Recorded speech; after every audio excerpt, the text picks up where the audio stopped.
welcome to Underneath It All.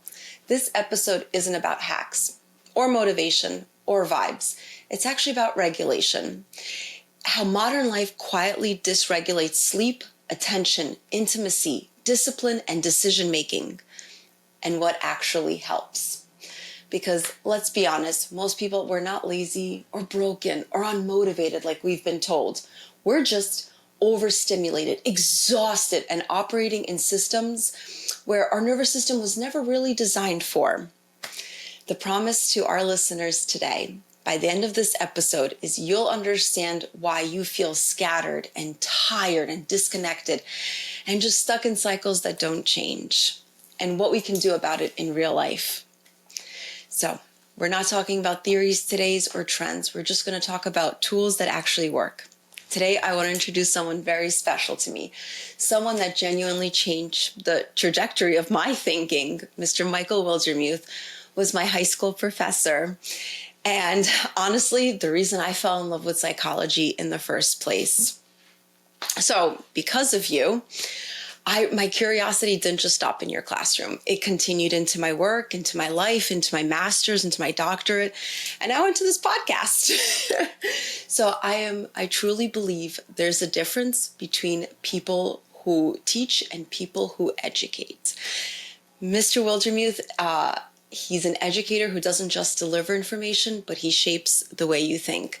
He's been teaching for over 25 years and has a master's in education. And I think he brings something very interesting to this podcast today because he's watched an entire generation of students grow up from pre-tech classrooms to the hyper-connected world we live in now. And that puts him in that rare position. He's seen mental health patterns evolve and grow over time.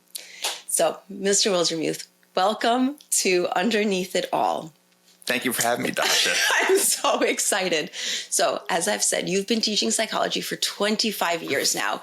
And like I said, it puts you in a very interesting perspective because what really feels fundamentally different today as you've seen over the past 25 years? So it is really interesting, just like the way it works in the teaching career. When you first come out of college, you're only 5 years apart from the seniors that you're teaching, and you're very much like them in many ways. And then as time goes on, right, I'm 25 years into my career, I'm old enough to be their father nowadays. It really is amazing to see how the students just, as the years go on, they just get more and more different from you. And the main difference that I see nowadays with students is the role of screens in their lives. When I first started, when I first started teaching, you did have students with phones, but they were the old-fashioned Blackberries. They thought they were so cool if they could bang out a text on a Blackberry. But they were fundamentally different, right? Until you had the iPhone come out with that different interface, the relationship you had with a phone was just different. And now it's the first thing that they go to. You've seen a lot nowadays of how states have been trying to restrict the access of students and their smartphones during the school day. I think society is finally waking up to the fact that it is fundamentally changing them, and not all in good ways, that's for sure. Well, let's talk about the value of sleep. You talk about waking up, sleep as a foundation and not as a luxury, right? Can you talk to me about how sleep is not necessarily a recovery from life, but it's a preparation for life? And I feel like we've come into, and we almost talk about how, I've only gotten 4 hours of sleep and it's a reward. I have to be busy every second of every day of my life. And it's a reward for me to be doing that. But really, we're losing so much in the process when we are lacking sleep. So from a psychological perspective, what functions collapse first when sleep is compromised? So there's been a lot of research in sleep in recent years because of many of the factors that you just alluded to. Yep. And there are really three major places where sleep definitely seems to affect our minds, right? First of all, memories. Sleep definitely has a role in consolidating our memories, in helping us learn, in helping us to rid our minds of unnecessary information that we have there, feeds our creativity. You know, it's kind of interesting, as you said, right? People, they I have to do. I have this badge of courage because I stayed up like all night, right? Preparing for a test, preparing for something. I should reward myself for it. I stayed up all night. Like it's a badge of honor, like you said. And instead, it actually harms us. Absolutely. You know, one thing that I get from students, you know, taking my psychology class early on is, you know, Miss Willing, is it possible for us to learn while we sleep? The answer to that question is yes, but not the way that people think, right? The average person goes on thinking, oh, okay, well, that must mean that I can just like listen to an audiobook while I'm sleeping and I'll just learn that information through osmosis. That's not the way it works. What you do is you actually take in the information before you sleep. Yes. And then while you're sleeping, during especially that REM sleep that you have, right, during the night. From your course, right? Actually. You're actually rehearsing this information. And, you know, two ways that we actually know this. One, if you actually test people on a new ability, a new skill after they've slept, they actually will improve their performance. They'll do better after their sleep than before going to sleep. If you have, say, 10 hours of learning something in the morning, and then trying to do it later in the evening, you don't get the same kind of improvement. No. So the sleep made the difference. The other thing is that think of how often you do something, you watch something, you learn something before going to sleep, and then you have a dream about it that night.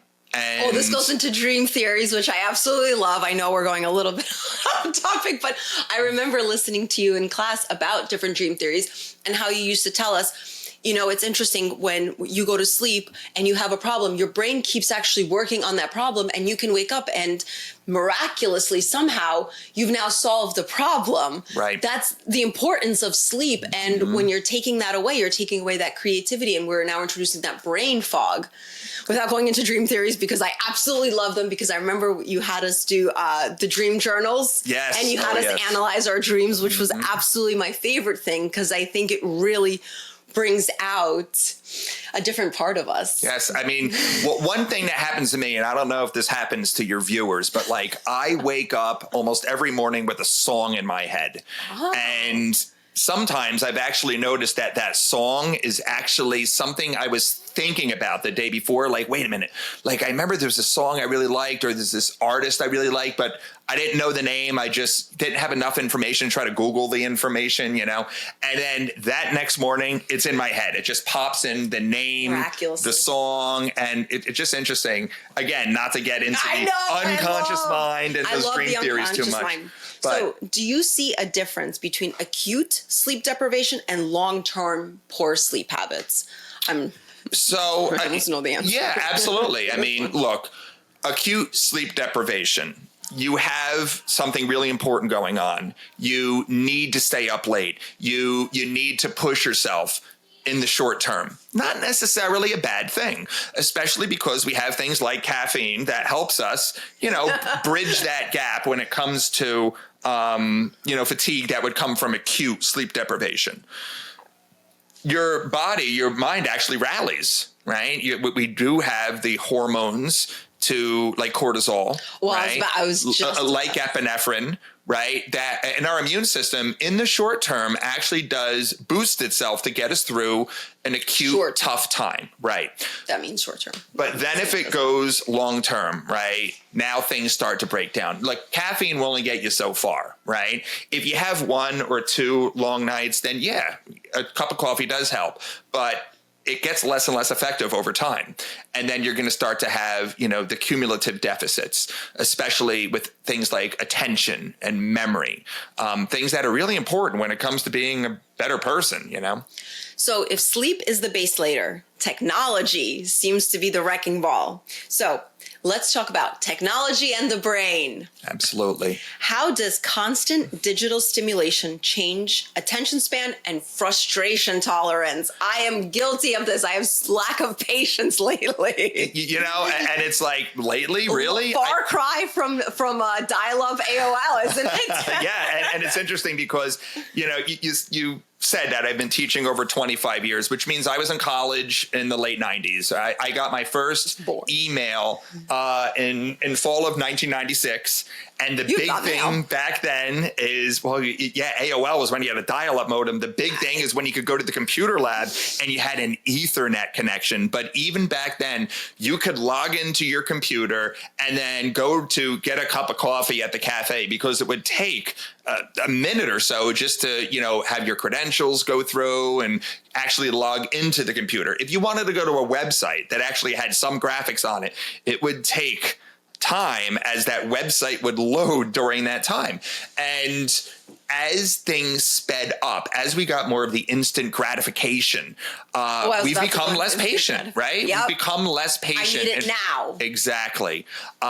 It's kind of a peculiar thing, right? Isn't technology supposed to make our life easier? Think of how much easier we have it now, say, doing the laundry, right? Now, what do? We put the laundry into the washing machine, right? Make sure you have the right colors and the right textures in there and stuff. Put it on the right cycle, put in your detergent, press some buttons, and that's it, right? Then it'll signal you later on that you need to put it into the dryer, and there you go, right?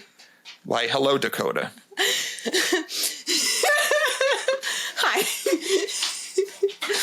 Going back to talk to me about the washer and the dryer theory. So, look, technology, right? Technology is supposed to make our lives easier. Think of how much easier our lives are when it comes to menial tasks, like, say, doing laundry. I mean, doing laundry was a whole day process 100 years ago, right? A washboard and, a lot of manual labor. You had to do everything one by one. Now you have a machine, right? You put your laundry in there, you put in the detergent, make sure you have the right colors and fabrics, and that's it. Press a few buttons, put it in the dryer, all good.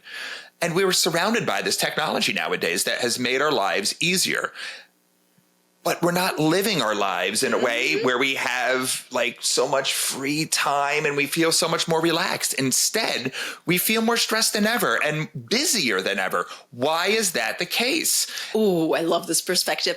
But so if that's the case, why aren't we getting more sleep? We have all this stuff to make our lives easier. We should be sleeping more. Well, unfortunately, what's happening is we've built a world now that is always on. Right? It's a world now that is constantly beckoning to us, that is keeping our minds awake. Thank you, artificial lighting, right? Industrial Revolution. And thank you, just that digital culture now that we have, where you have instant communication at all times. And one thing that's being sacrificed is sleep, right? We don't have the light cues anymore. We have the screens on top of that, right? With the electrical lighting, we have the blue light that comes out of the screens in our devices. Many people are using their devices in bed, which is now also confusing your brain when it comes to what should I be using my bed for? And people are having difficulty with their sleep. We mentioned earlier about how sleep is important for memories, right? Well, it's also important for keeping our bodies healthy. Our bodies repair themselves. Yes. All the repair and restoration theory, that there's protein synthesis that takes place while we're sleeping. And you may notice that people, when they don't get enough sleep, right, the aches and pains and fatigued physically, they can develop injuries more easily because their bodies are weaker. I mean, literally, when you are sick, the doctor tells you just rest, because in REM cycle, which means rapid eye movement for everyone, we go through different cycles throughout the night. I don't know if you want to go too much into that, but it tells you that is the point where you actually repair yourself while you're sick, while you're not well. And it also seems like there are those deeper stages of NREM sleep that also help, especially with getting our bodies and our minds ready for another day. Our brains also need to be kept healthy. One thing that happens while we're sleeping is these things called free radicals, these just toxins that build up in our body, right? Our bodies produce toxic waste. Yes, and they do. During sleep, that is flushed out of our brain. And so it's something that really does need to happen to keep our brains healthy as well as our bodies. So as you were talking about I call it doomsday scrolling right before bed, which I'm guilty of, but trying to get out of that habit. Are we mistaking stimulation for connection?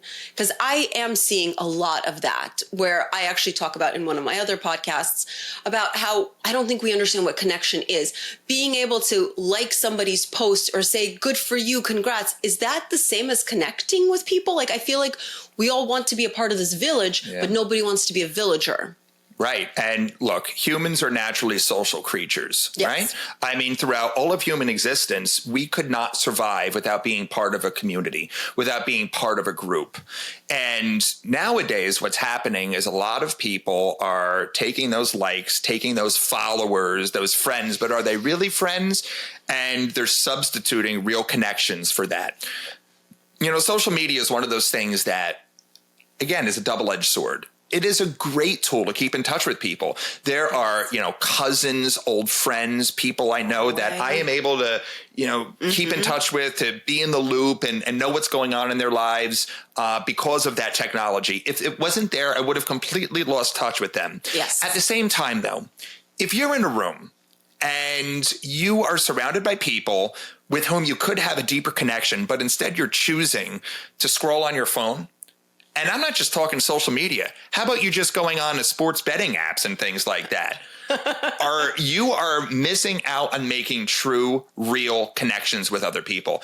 And I think that's where the pitfall lies. Modern society now has so many pitfalls that we have these great conveniences. We have these amazing technologies nowadays, but they also come with the dark side.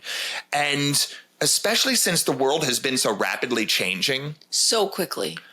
I think a lot of us don't really have the wherewithal, the proper warnings and guide rails that helps us navigate this new technology. And I think early on, you talked earlier about how the students have changed. A lot of people, you know, the pop culture thing was digital natives. The kids are digital natives. They just know how to live in this world. Not really. You know, yeah, they're really good about and you see that between millennials and Gen Z. I feel like there is such a huge difference between my generation and the Gen Z. And I hate to say that because I still don't know what bet means or 6'7" means. Oh, absolutely. I feel so old. Yeah, right. I feel older all the time, too. All the time. I'll be 25 for life if anybody asked. But in the digital age, I feel like as a millennial, I grew up most of it without technology, and technology started being introduced. And now I see a drastic difference between even myself and kids in their 20s. It's I feel like there is different coping styles even between my generation and the generation they grew up on technology. Would you agree with that? It's funny that you frame it that way, because you know what I remember them saying about millennials back in the day? Oh, these millennials and their technology, right? It kind of shows how like there's always going to be that generational tension, right? What I see with these students now, with these 20-somethings now, again, coming from the 47-year-old guy, is that, look, they are very good at navigating the social media, navigating the technology to find what they need when it comes to entertaining themselves, when it comes to making themselves happy in the short term. What I don't see, though, is them having the same coping mechanisms to deal with some of the anxieties that come out of just modern life, right? Life is going to throw curveballs at you. And what you see as a teacher nowadays, and anyone watching this who is a teacher knows that 20, 25 years ago, if you had downtime in class, the classroom would get loud. The students would talk with each other, and you as a teacher would be like, okay, guys, calm down. It's getting a little loud in here. You're going to disrupt the other classes. Now, you know what happens? Unless you have guide rails and, you know, clear rules about managing the phones in the classroom, it will fall completely silent. Yes. And you will have a room of 30 teenagers, and they will all disappear into their screens if they have downtime. But you have an opportunity to connect with the person next to you. Why do you need to connect online? And going back to that coping styles, I feel like we aren't able to cope very well because I feel like we've overused a lot of terms that aren't necessarily made for that. So everybody now needs, and I hate to say it like this, but everybody now needs a safe space. But you don't. You need to learn how to deal with life. And I understand that there is certain aspects that, you know, boundaries are very important. I do understand that, but that doesn't mean You can't go out and live your life. You can't live in a bubble. And that's what I feel like we've created, a bubble. When you don't like something somebody's done, you go on the internet and everybody just validates you. And I have a problem with that. Absolutely. And how we can now pick and choose our friends, our followers, right? We can mute people. We can unfollow people. We can... What happened to a healthy debate? Yeah, absolutely. And we don't like what someone says. Or what about the people? What about the people who post things on the internet anonymously? Right? People sure have that courage when they are able to hide behind some kind of online identity. You know, it's interesting. The COVID lockdowns really put a lot of trends in society on hyperdrive. Yes. We were moving in a lot of these directions, online relationships, social media use, online shopping.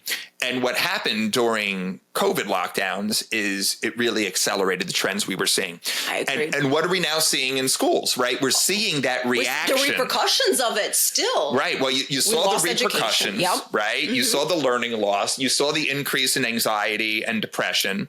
And now you're getting that reaction against it, right? A lot of these states and cities are trying to really reduce that technology because of the lack of mental health, the lack of balance, the lack of focus that is happening because of having these screens so prevalent in the classroom. It's kind of interesting. Before COVID, you know me, right? Again, Dasha was my student years ago, and I was notorious for not having a cell phone. I forgot to mention this part. He did not have a cell phone when cell phones came out. By the way, can we all congratulate him? He finally has a, what is it called? I have a pay-go phone. I don't know if you want me mentioning the brand. Do you even know what that is? I don't. It's a great deal. I have a smartphone. It's only $120 for the year, you know? But Dasha was in my classroom back in the day where I had no cell phone. And yes, they thought I was crazy. He called me from a landline the other day. I had no idea what to do with the situation. I didn't even know landlines exist anymore. So I do want to make a very valid point. We're not anti-technology. That's not what this episode about. It's about pro-awareness and just being self-aware. And I think that's the overall theme of this. Would you agree on that? Absolutely. Look, the Silicon Valley app developers have armies of psychologists that are trying to get you to get into their app, right? Free apps is all about engagement. Yes. And how do you get people engaged? Look at those default settings that you have there on those apps, right? Notifications. Allowed, right? It's constantly trying to reel you in. Those notification messages, right, popping up on that screen there, right, try to get you in there. And then you can start scrolling, a scroll that never has a bottom. It never ends. It messes with our need for closure, right? If we don't get to the bottom, we are compelled to continue. You have those reinforcement schedules, right? I mean, B.F. Skinner decades ago told us about, the power of the variable reinforcement schedules. Well, now we all have these devices right in our pocket that are giving us variable reinforcement. And we wonder why people are compelled to do that. So this should be empowering to people. It should be. I like that. When you download these apps, right, you want to engage with them on your terms, right? Mm-hmm. You want to use them as a tool and not let them use you. That's what it comes down to. I want to talk about, we talk about how it impacts our lives. How does it impact, and I know this is going to be a sensitive topic, the impact on sex and intimacy? I want to talk about it from a clinical perspective, not a provocative one, but I feel like it's a very important topic to cover as well. So arousal, connection, and presence. Well, if you're doomsday scrolling in the bed, we're not connecting with our partners, are we? So how does stress and sleep deprivation affect libido, sexual satisfaction? Mm-hmm. So, I mean, it hits it on several fronts. I mean, first of all, there is research that, yes, when people are sleep deprived, they have less of a sex drive. It is kind of interesting. Seems like common sense, but for some reason it's not. Well, here's a very interesting thing, and I know I get students riled up on this one, but if you look at the statistics, right, and they have them going back, teens, young people are having less sex now than ever. And why is that the case? Well, when they actually survey adults, like young adults, they're too busy and they're too tired. Doesn't that sound kind of interesting? How is this possible? Right. Where's your sex drive? And this kind of goes against like, pop culture, like, oh, well, these kids these days. No, actually, when they do these anonymous surveys, that's what they're seeing. It is actually a relationship between not having that good quality rest and sex drive. But also on top of that, you touched on the point of, look, how do you have deep relationships with other people? You can't do it if you're scrolling on a phone. You really should be wondering. It goes back to the connection. Absolutely. How often do you see couples now out on a date and both of them have their phones out on the table and they are randomly interacting with their phone and not connecting with the person who's right there with them?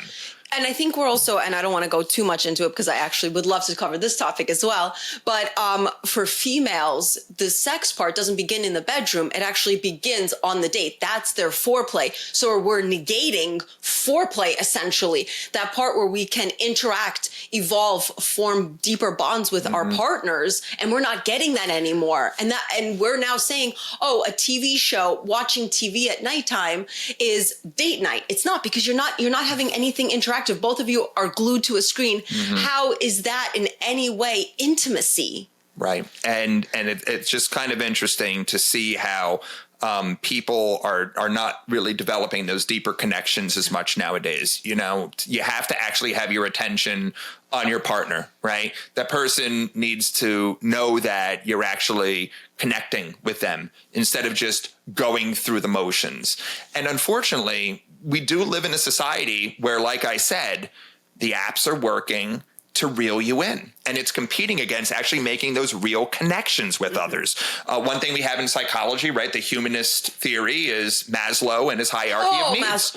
Yes. And at the top of that is supposed to be self-actualization, right? Being the best that you can be at something you're good at, something that you like doing. And a self-actualizing person has a few deep connections with friends. They don't have many friends. They would never have 1.5 million followers. No, they have very few friends, but they have deep connections with those people with whom they're friends. And so it kind of goes against the grain of what you're seeing nowadays in our culture. Yeah, I mean, think of it like this. We're seeing the spikes in depression and anxiety. Well, how can that be if we're constantly surrounded by people? That doesn't make sense, except for the fact that it does, because we're not actually surrounded by friends. Those are not your friends. We're not having those connections with people. And I want to talk about, how does safety, and this, I feel like this is a really big word, how does safety tie into that desire, that connection? Because we don't have it, right? If I'm going off topic myself, and I promised myself I wouldn't. If we sit there and we talk about the safety of our friendships, if I fall, you'll catch me. Our friends aren't there for just our highs. They're supposed to be there for our lows too. But ask yourself, when was the last time you were able to call a friend when you had that low? They're only there for the highs, right? They're your bestest friends online. They root you on. They'll share your stories. But where are they? Where's that presence in real life? So do we feel a lack of safety, you think now, or a lack of safety with our partners? And how does that affect desire? You know what I think? I think we're going to those connections, those likes, those friends, those followers as a safety mechanism, right? What do people do a lot of times now if they're in a situation where they don't know other people? They whip out the screen and they go on to that device. Why? Because it makes them feel safe, right? To be in that room with other people with whom you're not acquainted, you feel unsafe, right? That inferiority complex is coming in there. So then we run to the safety, right, of that device. But as you said, right, when push comes to shove, really, what are you getting as far as real safety from that device? If you do have some kind of It's a crisis, validation almost. That safe space is validating you. I think it almost like maybe insulates you. It's a way for us to just, in a way, tune out the world around us, right? Yeah. This is scary. This is intimidating. Yeah. But this is safety, right? This is what I'm used to. And so what then happens is we turn off right? Those times where we can make those real connections with other people, right? So you want to think about that as you go throughout your life. Who are you around, right? Are you reaching out to these people as much as you could be? Oh. Are you actually, finding out more about them and what they're interested in? I think it's very interesting when people do the greeting, what's up, right? What's up? What's up? And then you just move on, right? You're actually greeting each other with a question. And if you actually answered what's up to them, sometimes people would be taken aback, like, well, wait a minute. I didn't expect you to actually answer my question of what's up, right? What does that tell you, right? You're kind of just going through the formalities. So think about, who do you really have in your life? Like you said, that if you were in a crisis would actually come and help you, as opposed to hitting a like button or just sending a "I'm sorry for your loss" button, I feel really bad for you. Maybe. And it was interesting. I actually watched another podcast where actually, I believe her name is, forgive me if I'm saying it wrong, Vanessa Van Edwards. So she did a study on how people just have this auto-regulatory response of, how are you? I'm fine, thank you. Everything good? Everything is good. And she's like, it's not even making the brain work anymore, right? It's almost like on autopilot. Mm-hmm. She's like, ask the question, have you done anything exciting lately? Like, what's been challenging lately? And she says, you know what? It's going to make the person stop, think about it for a second, and now you're forming that connection. And instead of saying, oh, I'm good, give me a number, don't just say, oh, I've been good, busy, it's silly. Right. She the goes, art of conversation, right? We don't have it anymore. Yeah. Challenge Challenge yourself to say, you know what? I'm like a 5 out of 10 right now. Well, now that forces a follow-up question, doesn't it? Now we're getting somewhere. Now we're pulling from each other and we're having a real conversation, right? Instead of, I'm good, how are you? Mm-hmm. I can't stand it. I'm sorry. I can't stand small talk. So there's two psychology terms for you, right? Automatic processing and effortful processing. Yes, I remember this from your class. You were going through, automatic processing. Yes, correct. You're going through the motions. You're carrying on a conversation. And then 5 minutes later, you can say you had a conversation with that person. You may be able to describe what they look like, but you may not even remember their name, right? Because it went in one ear and out the other. That's true. So what are you doing to actually do effortful processing? And effortful processing takes effort, right? You have to actually invest some more attention there to actually get more from this person, right? To find out more about this person. And, hopefully it's a two-way street, right? That they learn more about you as well.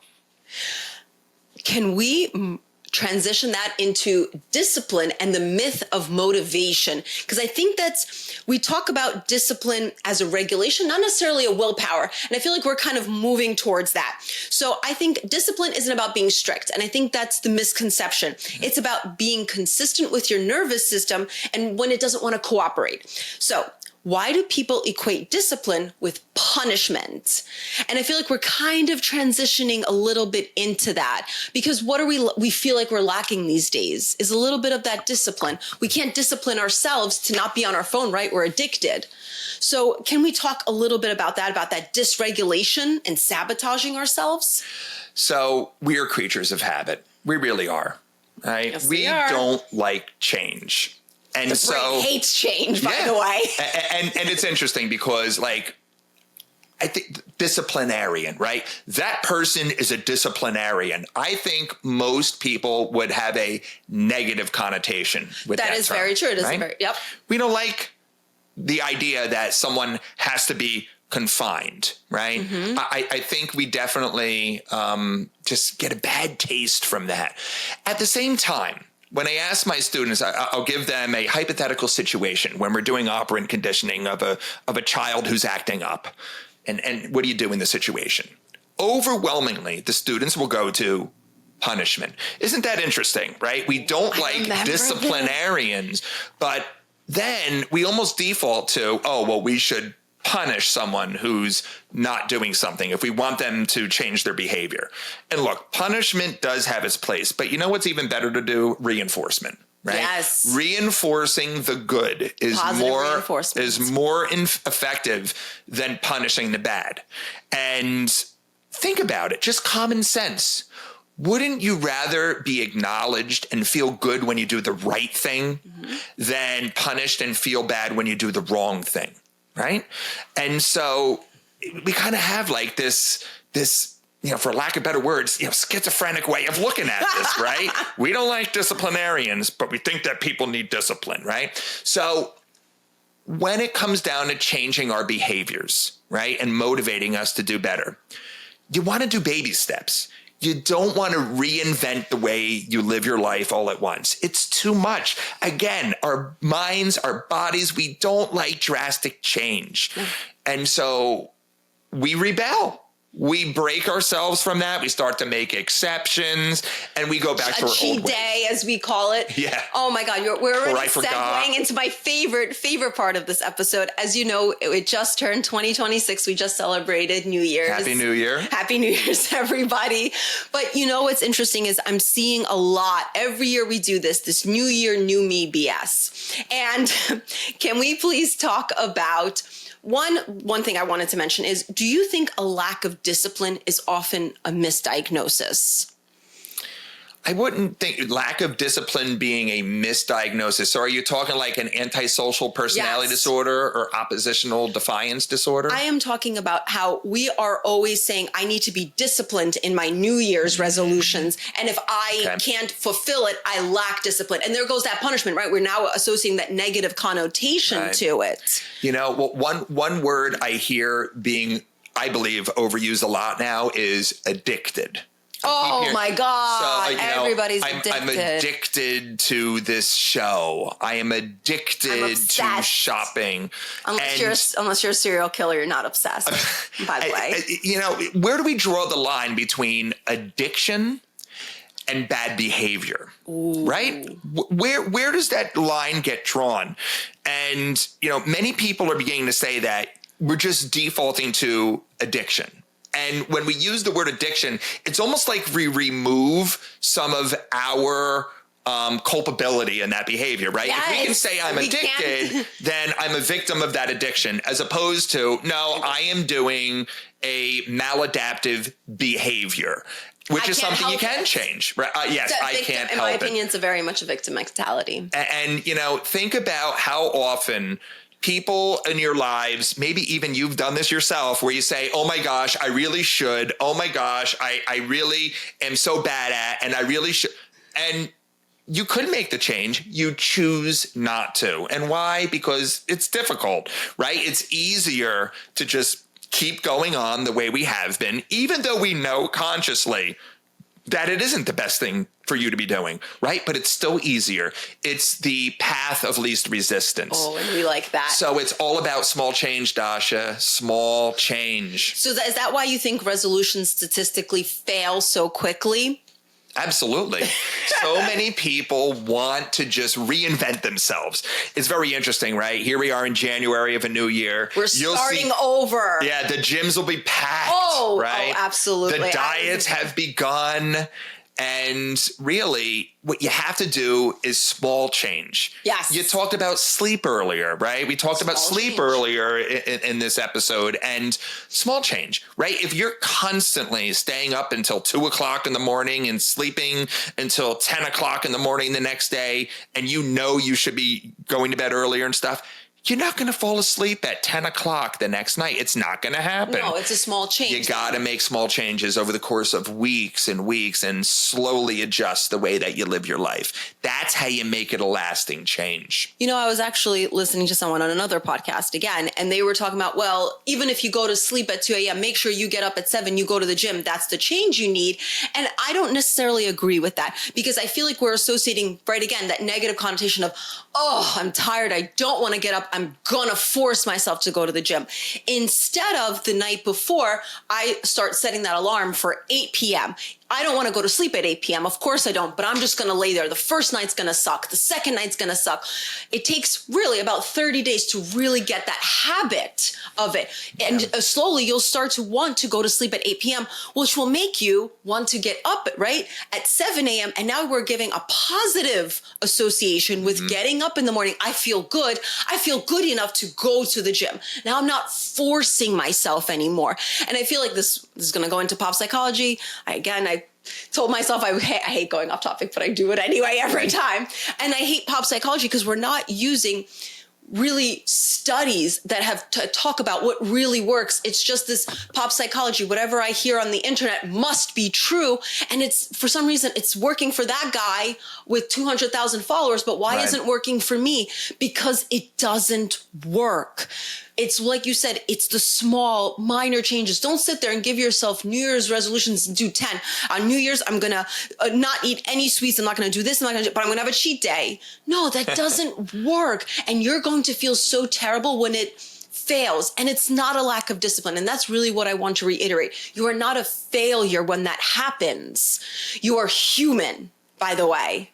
Unfortunately, the crazy dramatic plans are the ones that get you followers and, gets you all that attention. Like, oh my God, this person's doing such a dramatic thing. But like you said, right, it doesn't last. Even like if you're talking exercise and you've been a sedentary person, right, for the past God knows how long, you're not going to randomly start getting up and going to the gym at 7 o'clock. It's just not going to happen, right? So what do you do? And it's okay if it doesn't. Absolutely. What do you do? You make small changes. You be less sedentary. You walk more. You get yourself to not sit as long and slowly adjust your routines. Again, another thing in psychology, yes, we don't like change, but as you said, after a while, it becomes the new normal and we adjust. So it's regulation over reinvention. So going back to, I want to reiterate, we're talking about all the things that don't work. That's not what this episode is about. It's about pro-awareness, self-regulation. So what does healthy self-regulation look like in a day-to-day basis? Or what commentary can you give or any type of feedback you can give so our listeners can start slow? So healthy self-regulation is something that's done gradually. It is something that's achievable, and it's something that you're going to keep with, right? If you don't have those components, it's not going to last. It's not going to work. Is it really for your betterment if you have a crash change in your life for 2 weeks and then you stop doing it? No, right? It has to look like something, again, that you're going to follow through with. And you really have to think, okay, what are my goals? What in my life right now am I dissatisfied with? And what do I need to change in my life? And then you have to think about, okay, how am I going to get there, right? How am I regulating my time? Am I wasting too much time on a screen? Well, you're going to have to put the apps on there to let you know when you are exceeding a certain amount of time. Absolutely. Don't cold turkey it. Don't go from all the time to nothing, because you're not going to do it, right? Knock it down by 15 minutes a week. You'll get there eventually. And that's something that's doable. If it's a sleep thing, right? You want to slowly adjust when you're going to sleep, when you're waking up in the morning. Like I mentioned, set that alarm for 8 p.m. I know you hate it, but you want to force yourself to just lay there. You're obviously not going to fall asleep. Your body's not used to it at that time yet. Absolutely. We have these circadian rhythms, right? Mm-hmm. Circadian rhythms are a rhythm, so right? That's what this episode. and yeah, your body's going to fight you otherwise. Yes. It's going to fight you. Yes, it will. So yeah, it's all about things that are achievable and gradual. That's what it looks like. So after 25 years of teaching, what do you wish people understood earlier about their minds? I really wish that people would realize the power that they have to better their lives. Oh. That we really are the creators of our own destiny. When it comes down to it, we have to want to better ourselves. I find it very frustrating when I run into people, not just students, people all around, that will complain and moan about something going on in their lives, and they don't want to change their ways, you have to want to make the change. Yeah. And there's always an excuse for it. Could be an excuse, could be frustration. Yeah. Right? We don't know exactly. It varies from person to person, right? Why they're so reticent, why they don't want to make that change. But that's, something that I think is so important, that people realize that they do have that power, right? They can make those changes. There are resources out there, right? There are things that they can do to actually better their lives. They don't have to do something dramatic. They don't have to do something that's amazing. They don't have to do something that's superhuman, right? They have to take those first baby steps. Are you willing to take those first steps?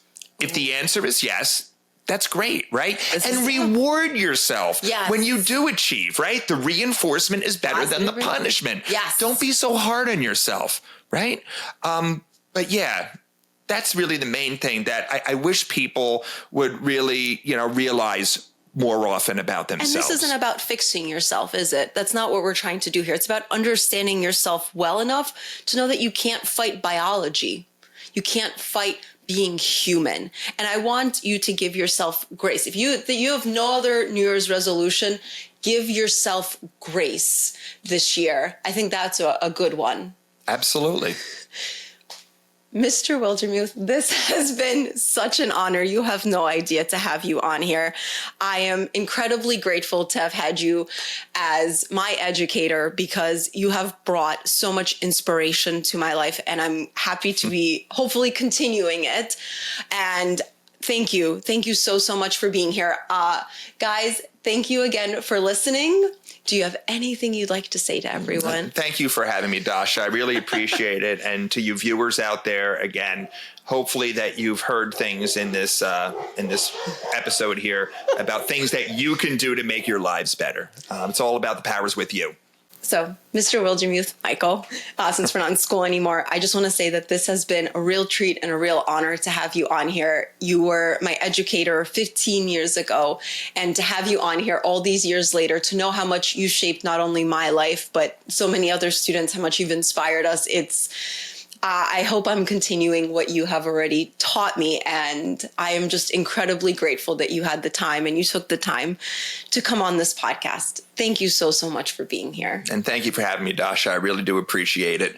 And I just love that what you're doing, taking this science, right, to other people so that they can realize how they can help themselves. And that's what it's all about, right? Helping other people. Thank you. Thank you, everyone.